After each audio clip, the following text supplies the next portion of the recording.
台语文千万字，逐工要和大家做过来捌一字。今仔日要甲大家小解这一字，咱做过来看到这里读做团，读做团这是文音，团就有9个意思，像咱讲团话、团令。另外团代表顶一代交互的一代，像咱讲团香火。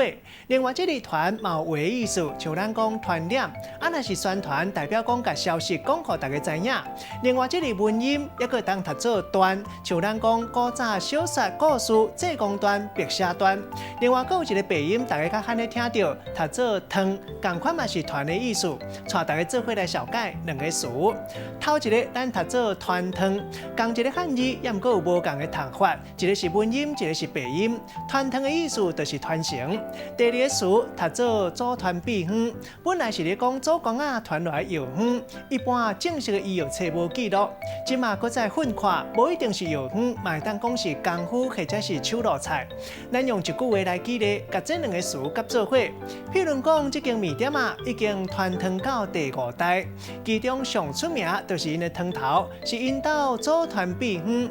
今仔日小解这一字团，另外当读做段，这是文音，鼻音读做汤，提供予大家参考。